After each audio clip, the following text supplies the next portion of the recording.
வெண்முரசு. நீர்க்கோலம் 81. வாசிப்பது சந்தீப். 80. உள்ளொலிகள்.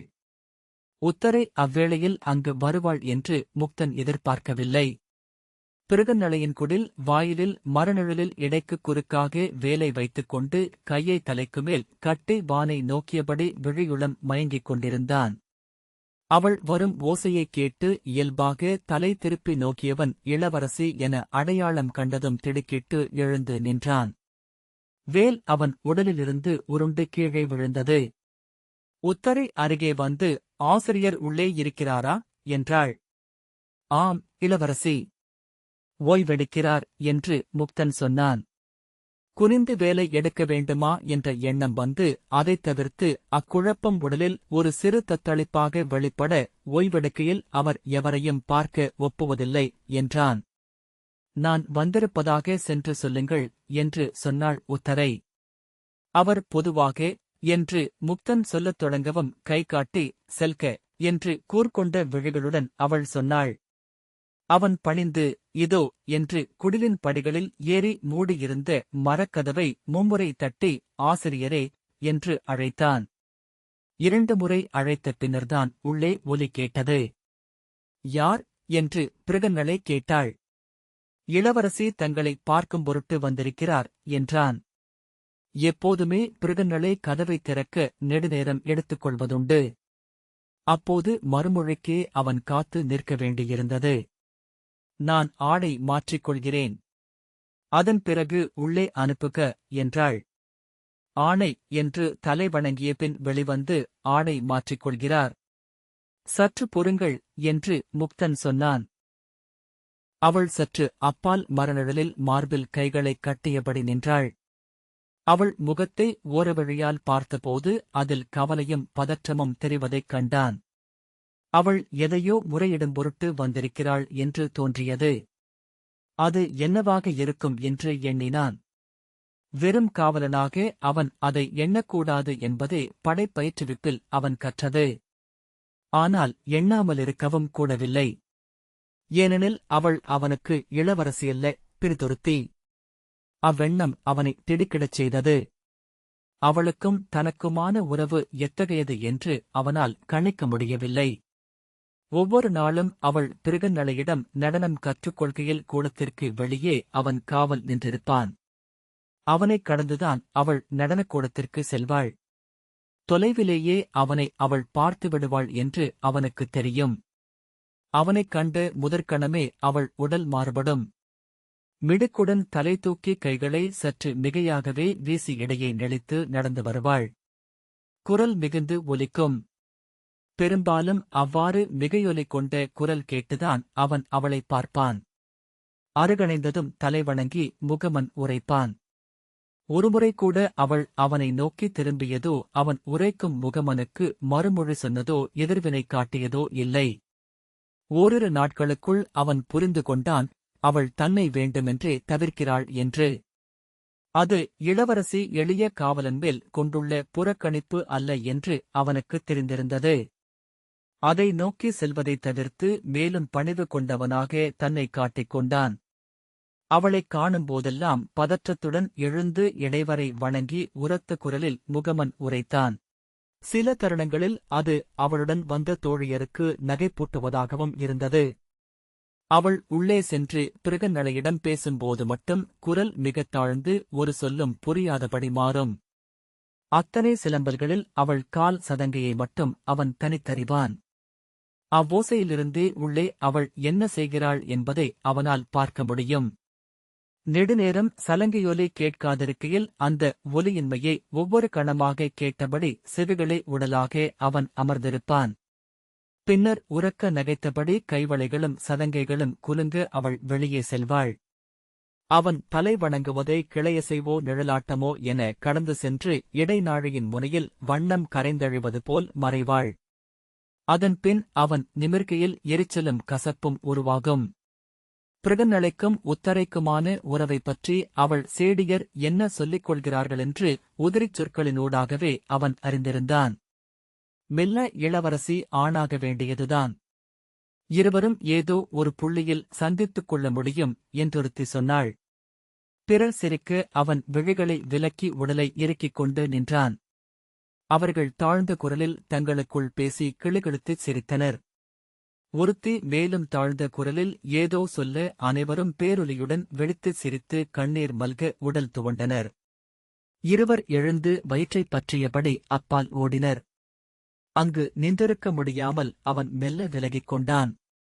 கதவு திறந்து பிருகன்னளை வெளியே வந்து, "வருக, இளவரசி" என்றாள்.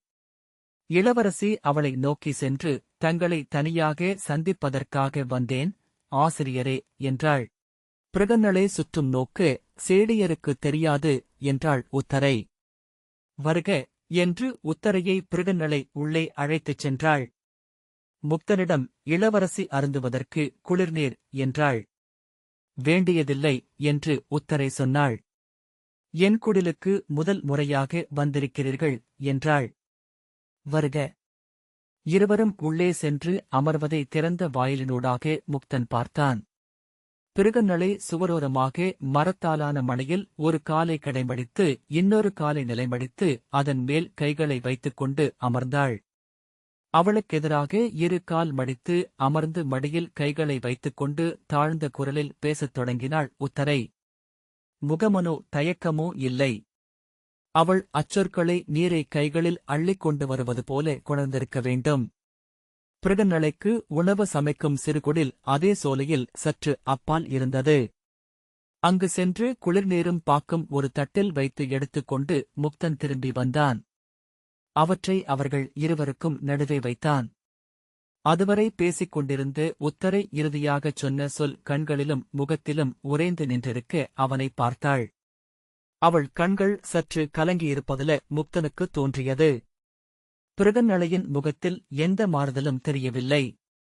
தலைவணங்கி அவன் வாயிலை நோக்கி செல்ல, "பிருகன்னளை, இளவரசியின் மணத்த நேர்ப்புக்கு நாள் குறிக்கப் போவதாக கேள்விப்பட்டேன்" என்றாள். முக்தன் அவர்கள் இருவர் முகத்தையும் மாறி மாறி நோக்கிய பின், "ஆம், அது நகரில் அனைவரும் அறிந்ததே" என்றான். "இளவேனில் தொடக்கத்தில் அல்லவா?" என்றாள் பிருகன்னளை. "ஆம், ஆசிரியரே" என்றான் முக்தன். அதை ஏன் அவர்கள் தன்னிடம் சொல்கிறார்கள் என்று அவனுக்கு புரியவில்லை. எதன் பொருட்டு தன்னை உள்ளிழுக்க முயல்கிறார்கள்? மணத்தன்னேற்பு நன்று. அது எவ்வகையிலோ அவ்விளவரசியை முதன்மைப்படுத்துகிறது. அவளை பாரத வருஷம் திரும்பி நோக்குகிறது. பேரரசி என்று அவள் கொழுநன் நகர்ப்புகுவாள். அரியணை சிறக்கவும் புகழ் நிலைக்கவும் மணத்தன்னேற்பு ஒரு நல்ல தொடக்கம். பாரத வருஷத்தில் அத்தனை பேரரசியரும் மணத்தன்னேற்பினூடாகவே அறியப்பட்டார்கள். தமயந்தியும் கூட என்றாள் பிருகன்னளை. "ஆம், ஆசிரியரே" என்று முக்தன் சொன்னான். அப்போதும் அவ்வுரையாடல் எதற்காக என்று அவனுக்கு புரியவில்லை. உத்தரை எதுவுமே சொல்லவில்லை. முக்தன் அங்கு நின்றிருப்பதா விலகிச் செல்வதா என்று அறியாமல் உடல் திகைத்தான். பிருகன்னளை, எப்படி என்றாலும் பெண் தன்னை உடலென முன்வைத்தே ஆக வேண்டும். அவள் உடல் அதன் பொருட்டே மலர்வு கொண்டுள்ளது. வெறும் உடலாக முன்வைப்பதுதான் பிற கொடிகளின் வழக்கம். கொடியும் முடியும் அகம்படியுமாக அவற்றைச் சூடிய ஆணவமுமாக தன்னை முன்வைப்பதென்பது ஓர் அருங்கொடை என்றாள் பிருகன்னளை. எதிர்பாராதபடி உத்தரை உரத்த குரலில் அவனிடம், "இங்கென்ன செய்கிறாய்? வெளியே போ" என்றாள். அந்தக் கடுங்குரல் அவனை திகைக்க வைத்தது. "பொறுத்தருள்க, இளவரசி" என்று அவன் சொன்னான். "வெளியே போ" என்று அவள் கை நீட்டி மூச்சிறைக்க கூவினாள். "இதோ" என்று அவன் தலைவணங்கி புறங்காட்டாது வெளியே சென்றான். "கதவை மூடு" என்று அவள் ஆணையிட்டாள். அவன் கதவை மூடிவிட்டு வெளியே நின்று கொண்டான். உள்ளே அவர்கள் என்ன பேசிக் கொள்கிறார்கள் என்பதை செவி கொடுத்து உளம் ஏற்றக்கூடாது என்று முடிவெடுத்தான். மரத்தடியில் நின்றபோது மெல்லிய குரல் கேட்டது. அழுகையோ மன்றாட்டோ என உத்தரை பேசிக் கொண்டிருந்தாள். அவன் மேலும் நடந்து மகிழ மரத்தடியில் சென்று நின்றான். அங்கு முற்றிலும் குரல் கேட்கவில்லை. ஆயினும் கேளா குரலை உள்ளம் நடித்துக் கொண்டிருந்தது. கண் மூடினாலும் எஞ்சும் விழித்தோற்றம் போல. அவன் தன் வேலை மடியில் வைத்து மகிழ மரத்தடியில் அமர்ந்தான். அங்கு வெயில் அவன் கால்களில் விழுந்து வெம்மை காட்டியது.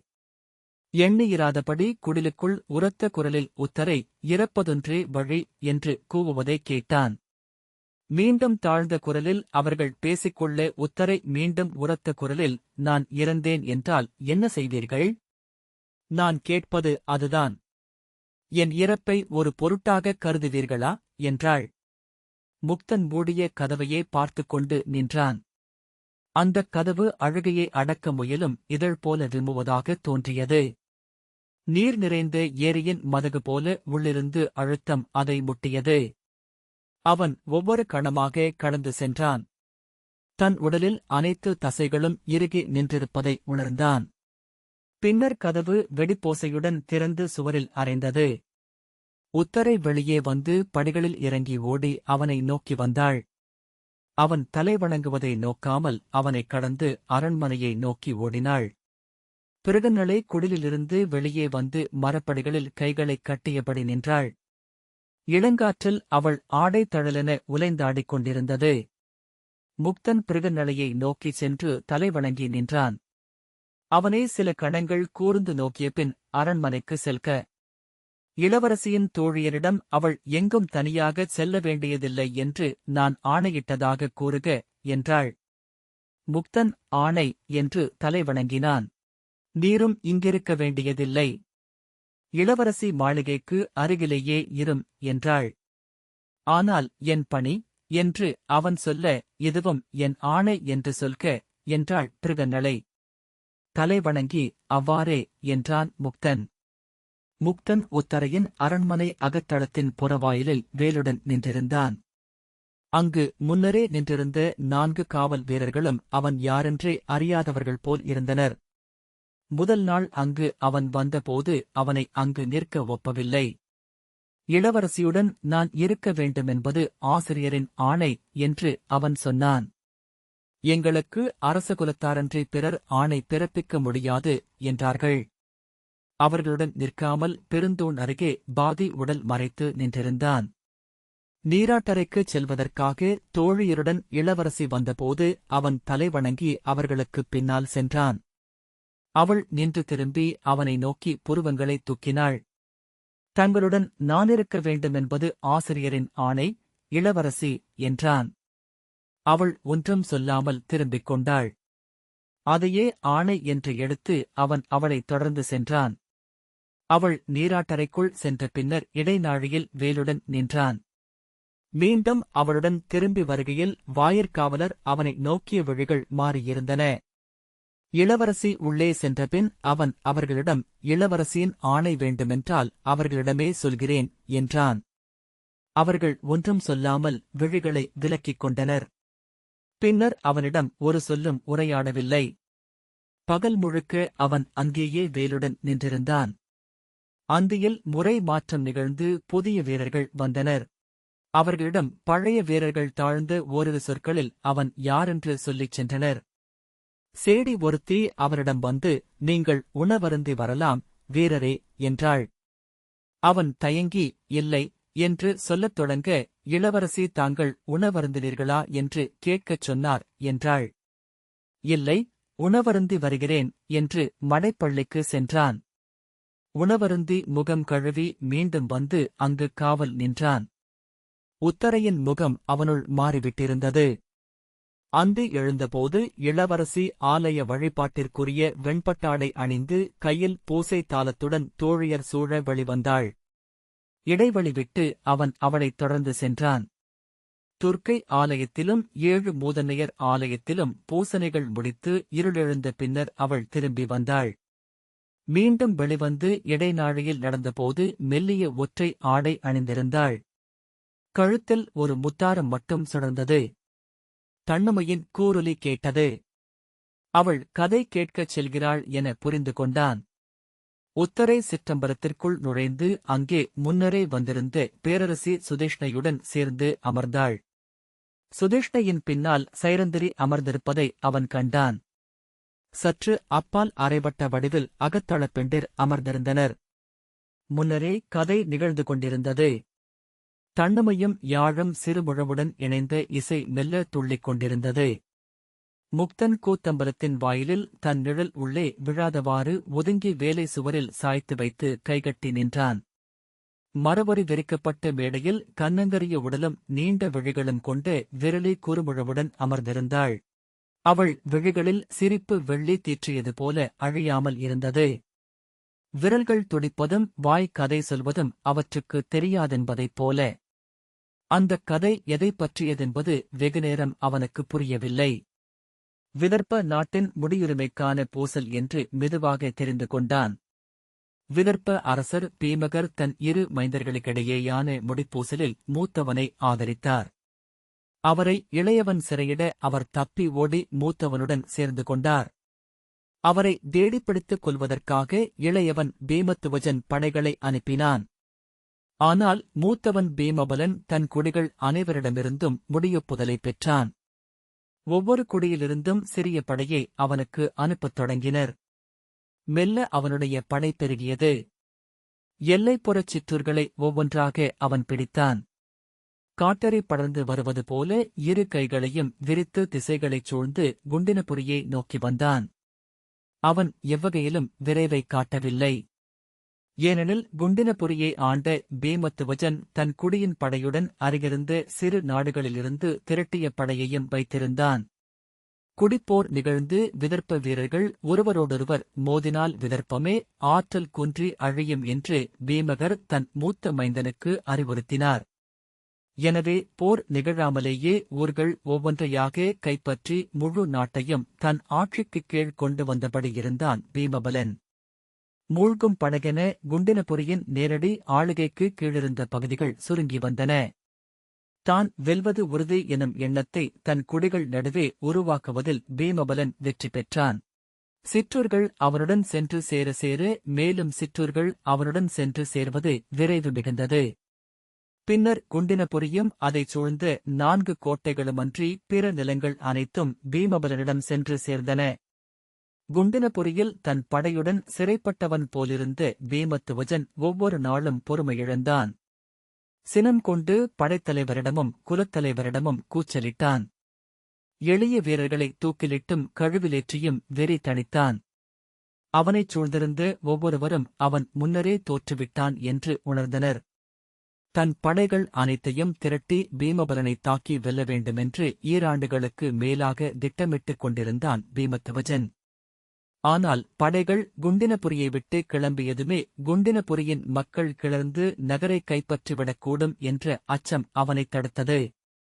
காலப்போக்கில் தன் ஆணைக்கு கட்டுப்பட்டு தன் படைகள் எழுமா என்ற ஐயமே அவனுக்கு ஏற்பட்டது.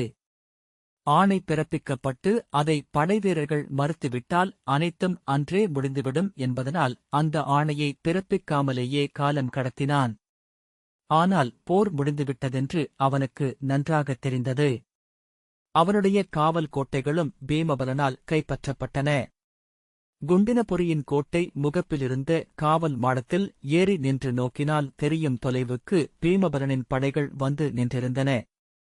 முக்தன் தன்னையறியாமலேயே அந்த அரசியல் களத்தில் உளம் ஈடுபட்டான். முற்றிலும் உள்ளத்திலேயே நிகழ்ந்து முடியும் ஒரு போர். ஒருமுறை கூட வாள் உருவப்படவில்லை. ஓர் அம்பு கூட எழவில்லை.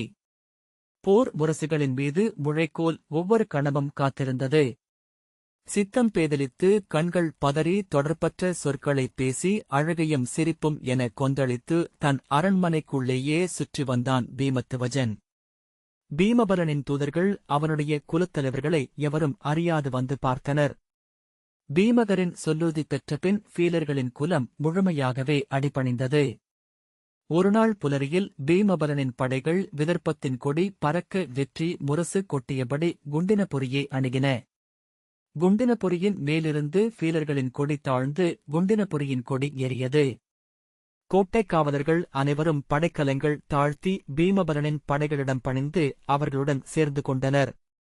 நன்கு ஒத்திகை பார்க்கப்பட்டு ஒரு படை விளையாட்டு போல குண்டினபுரியை பீமபலன் மீண்டும் கைப்பற்றினான். 7 படைவீரர்கள் பீமத்துவஜனின் அரைக்கதவைத் தட்டி அவனை அழைத்தபோது அவன் உடல் நடுங்கியபடி மஞ்சத்தின் மேல் அமர்ந்திருந்தான். கதவைத் திறந்து அவன் பட்டத்தரசி சுதேவை கண்ணீர் விட்டு அழுதபடி தன் மைந்தர்களை இடையுடன் அணைத்திருந்தாள். படைத்தலைவன் இளவரசே, வருக என்று அழைத்தான். பாய்ந்தெழுந்த பீமத்துவஜன் தன் குறுவாளை எடுத்து கழுத்தில் வைக்கப் போன போது இருவர் பாய்ந்து அக்கைகளைப் பற்றிக் கொண்டனர். அவனை கைகள் பற்றி அரசவைக்கு கொண்டு சென்றனர். பீமபலன் குண்டினபுரியின் அரியணையில் அமர்ந்திருந்தான். ஃபீலர்குடித் தலைவர்களும் பைலர்குடித் தலைவர்களும் இணைந்து எடுத்தளித்து மணிமுடியையும் செங்கோலையும் சூடியிருந்தான். குடிகள் அவனை வாழ்த்தும் முழக்கம் அவை நிறைத்திருந்தது. வீரர்களால் அழைத்து வரப்பட்ட பீமத்துவஜன் அவையில் நுழைந்தபோது அமைதி ஏற்பட்டது. பேரரசர் பீமகர் தனது இருக்கையில் நெஞ்சுடன் கைகட்டி தலை குனிந்து அவனை நோக்காது அமர்ந்திருந்தார். பீமத்துவஜன் கலங்கிய கண்களும் பதறி முட்டிக்கொண்ட கால்களும் நிலையழிந்து தத்தளித்த உடலுமாக அவை நடுவே வந்து நின்றான். அவனால் நடக்க முடியவில்லை. இரு வீரர்கள் அவன் இரு தோள்களையும் பற்றி மெல்ல தள்ளிக் கொண்டு வந்தனர். பீமத்துவஜனின் பட்டத்தரசியும் 4 மனைவியரும் ஆணிலி வீரர்களால் அவைக்கு கொண்டு வந்து நிறுத்தப்பட்டனர். பீமபலன் அவையினரிடம், குடித்தலைவர்களே, சான்றோரே, மணிமுடி மறுசொல்லின்றி இருக்கையில் மட்டுமே ஆற்றல் கொண்டதாகிறது.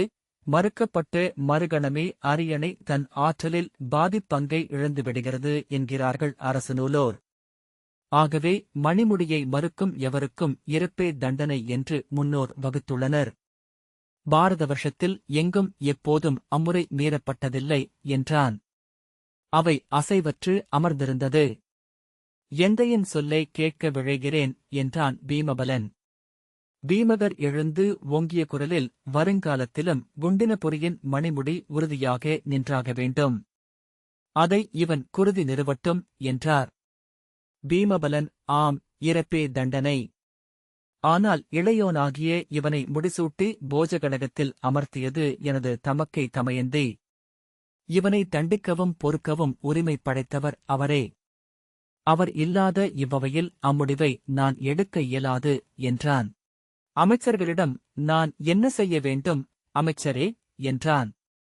முதிய அமைச்சர் விசுதர் எழுந்து வணங்கி, நூல் நெறிப்படி இறப்புகள் பல உண்டு. பீமத்துவஜர் தன் பெயரையும் குலத்தையும் துறந்தால் இறந்தவர் என்றே கருதப்படுவார். வரதாவில் மும்முறை மூழ்கி ஆடை களைந்து கரையேறட்டும். அவரது மைந்தன் அவருக்கு அன்னம் வைத்து நீர்க்கடன் செய்து முடிக்கட்டும். வேறு ஒரு பெயருடன் வேறொரு மனிதராக அவர் இங்கு வாழ்வதில் தடையேதுமில்லை என்றார்.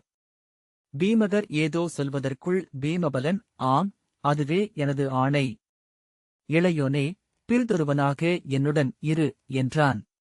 கால்கள் தளர்ந்த பீமத்துவஜன் தன்னை தாங்கியிருந்தவர்களின் கைகளில் தொங்கியவன் போலிருந்தான்.